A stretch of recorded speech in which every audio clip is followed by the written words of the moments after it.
Assalamualaikum warahmatullahi wabarakatuh. Saya Afifah Nurul Aulia dari Prodi Pendidikan Anak Usia Dini. Di sini saya akan mengerjakan tugas UAS yaitu profesi keguruan. Yang pertama ada definisi dan urgensi profesi guru. Mengapa guru disebut profesi vital? Yaitu vitalitas dalam bentuk masa depan. Yang pertama, karakter unggul. Guru memiliki peran penting dalam membentuk generasi penerus dengan nilai-nilai akhlak yang mulia, integritas, dan juga kemandirian. Yang kedua, kompetensi global. Pendidikan yang diberikan oleh guru tidak hanya berfokus pada aspek lokal, tetapi juga meningkatkan kecakapan untuk bersaing di dunia internasional. Yang ketiga, teladan hidup. Guru menjadi panutan dalam sikap kerja keras dan juga kemauan untuk terus belajar sepanjang hayat. Masuk ke peran strategis dalam pendidikan nasional. Yang pertama ada fondasi pendidikan. Guru adalah pilar utama dalam sistem pendidikan, menciptakan generasi penerus yang berkualitas demi kemajuan bangsa. Yang kedua, agen perubahan. Guru berperan sebagai pengubah karakter bangsa melalui pendidikan karakter dan juga pengetahuan. Yang ketiga, pembimbing terdepan. Melalui dedikasi dan juga pengajaran, guru menjadi tokoh utama dalam pengembangan potensi anak-anak bangsa. Selanjutnya ada lingkup tanggung jawab guru. Yang pertama, mendidik, yaitu menanamkan nilai dan moral. Yang kedua, mengajar, yaitu menyampaikan ilmu dan juga keterampilan. Yang ketiga, membimbing, yaitu membantu perkembangan pribadi dan juga sosial siswa. Yang keempat, melatih, yaitu menumbuhkan keterampilan praktis. Yang kelima, menilai dan mengevaluasi, yaitu memantau hasil belajar. Nah, di sini ada perbedaan penting dari transfer ilmu dan juga pembentukan karakter. Transfer ilmu sendiri yaitu memberi pengetahuan kepada anak didik kita. Dan pembentukan karakter yaitu untuk membangun manusia seutuhnya. Selanjutnya ada pengembangan potensi. Yang pertama, peningkatan keterampilan praktis.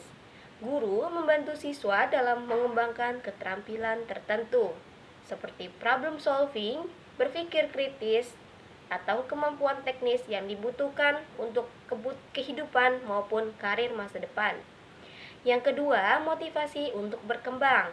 Guru harus terus mendorong siswa agar percaya diri untuk mengembangkan potensi mereka serta mengatasi tantangan yang mereka hadapi.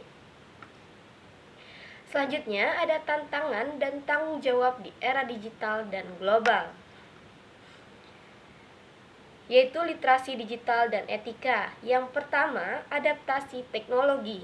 Guru dan siswa perlu memahami teknologi AI secara mendalam, termasuk cara kerja, potensi, dan resikonya, agar dapat memanfaatkannya secara optimal. Yang kedua, ada etika penggunaan. Pendidikan harus menekankan pentingnya penggunaan AI dalam teknologi lainnya secara bertanggung jawab, dengan memperhatikan keadilan, transparansi, privasi, dan juga akuntabilitas. Yang ketiga, perundungan siber, yaitu mengembangkan kesadaran untuk menghadapi perundungan di ruang digital, serta mendukung budaya aman di inklusif di internet. Yang keempat, berita palsu, yaitu mengajarkan keterampilan berpikir kritis untuk mengenali informasi palsu, sehingga dapat membuat keputusan berdasarkan fakta dan bukan misinformasi. Selanjutnya ada pengembangan kompetensi abad ke-21. Yang pertama, keterampilan global, yaitu memupuk kreativitas, komunikasi, kolaborasi, dan juga kemampuan berpikir kritis sebagai fondasi menghadapi tantangan dunia yang terus berubah. Yang kedua, kompetensi digital. Selain literasi dasar, siswa harus mempelajari desain, algoritma, kecerdasan buatan, dan juga pemanfaatan teknologi untuk keperluan produktivitas serta inovasi. Yang ketiga, pemikiran berpusat pada manusia, yaitu menanamkan nilai-nilai kemanusiaan seperti empati, etika, dan juga keberlanjutan dalam pendidikan berbasis teknologi. Selanjutnya ada adaptasi budaya, yaitu memahami dan menghormati keberagaman budaya untuk mendukung kolaborasi lintas negara di era globalisasi. Selanjutnya ada profesionalisme berkesinambungan, yaitu ada 4 kompetensi guru. Yang pertama, kompetensi pedagogis, yaitu strategi yang menarik, merancang pendekatan pembelajaran yang kreatif dan interaktif agar peserta didik lebih termotivasi dan mudah menyerap materi. Yang kedua, diferensiasi, yaitu mengembangkan metode pengajaran yang sesuai dengan kebutuhan peserta didik yang beragam, mulai dari kemampuan hingga gaya belajar. Yang ketiga, penilaian yang efektif, yaitu menerapkan sistem evaluasi yang berimbang, tidak hanya berorientasi pada nilai akhir, tetapi juga kebutuhan pengembangan peserta didik secara holistik. Selanjutnya ada kompetensi profesional. Yang pertama, penguasaan materi, yaitu memiliki pengetahuan yang mendalam tentang konten pelajaran untuk memberikan pembelajaran yang akurat dan relevan. Yang kedua, belajar sepanjang hayat, yaitu terus meningkatkan kemampuan pelatihan, workshop, atau pendidikan lanjutan agar tetap relevan dengan perkembangan zaman. Yang ketiga, pengembangan diri, yaitu berpartisipasi aktif dalam kegiatan ilmiah dan inovatif untuk meningkatkan kompetensi serta berbagai ilmu ke sesama guru.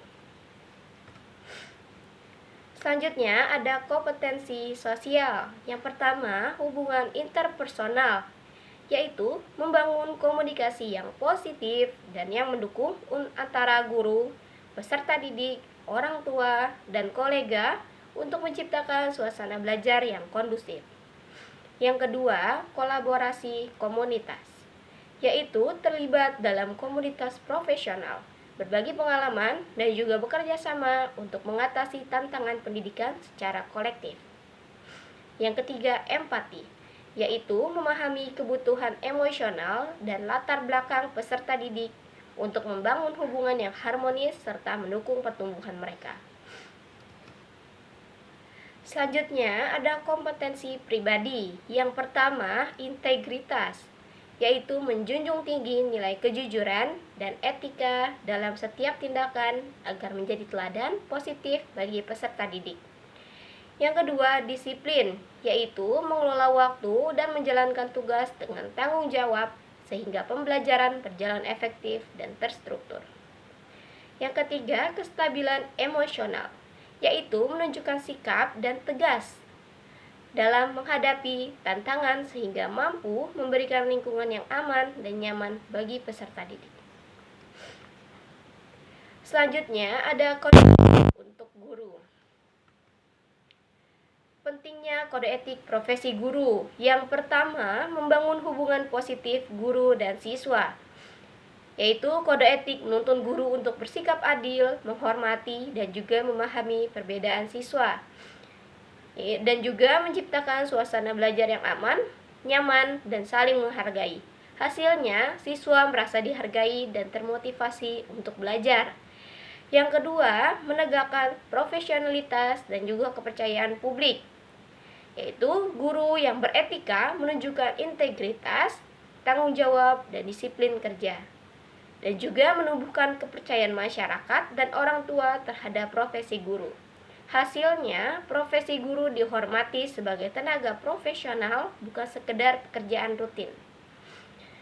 Yang ketiga, menjamin kualitas pendidikan nasional, yaitu etika menjaga agar proses pendidikan berjalan jujur, transparan, dan juga bermartabat, dan juga menjadi dasar dalam menciptakan pendidikan yang berkeadilan dan berorientasi pada nilai moral.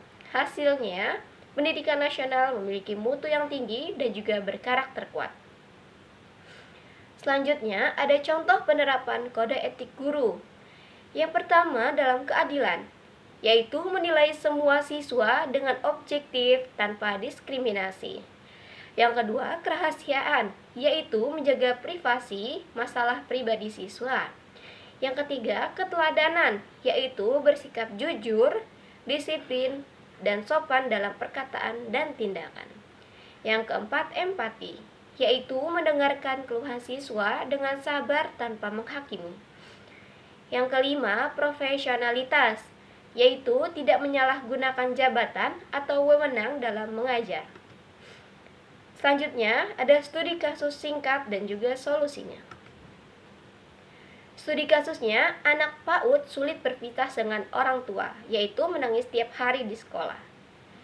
Ada seorang anak PAUD bernama Raffi, setiap pagi menangis keras saat ditinggal orang tuanya di sekolah.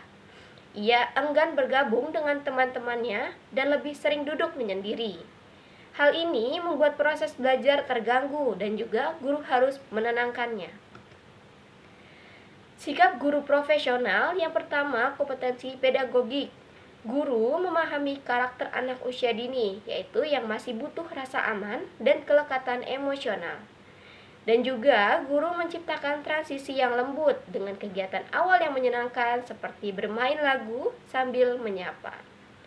Yang kedua, kompetensi sosial. Guru bekerja sama dengan orang tua untuk menyusun rutinitas perpisahan yang positif dan juga konsisten. Dan juga menjalin komunikasi yang hangat agar orang tua mendukung proses adaptasi anak di rumah. Yang ketiga, kompetensi kepribadian. Guru menunjukkan kesabaran, empati, dan kasih sayang, tidak memarahi anak. Dan juga memberikan pelukan, senyuman, dan perhatian yang penuh agar anak merasa diterima dan aman. Yang terakhir, kompetensi profesional. Guru menggunakan strategi bermain sebagai pendekatan belajar, misalnya dengan boneka, lagu, atau permainan kelompok untuk menarik minat anak. Berdasarkan kode etik guru, guru menjaga martabat anak, tidak mempermalukan dan membandingkan dengan teman yang lain. Dan juga menjaga kerahasiaan kondisi emosional anak di hadapan orang tua lain. Peran guru di dalam pembelajaran di kelas, yang pertama sebagai pendidik, yaitu menanamkan rasa aman, percaya diri, dan juga kebiasaan positif sejak dini. Yang kedua, sebagai pembimbing, yaitu menuntun anak beradaptasi dengan lingkungan baru melalui pendekatan yang lembut.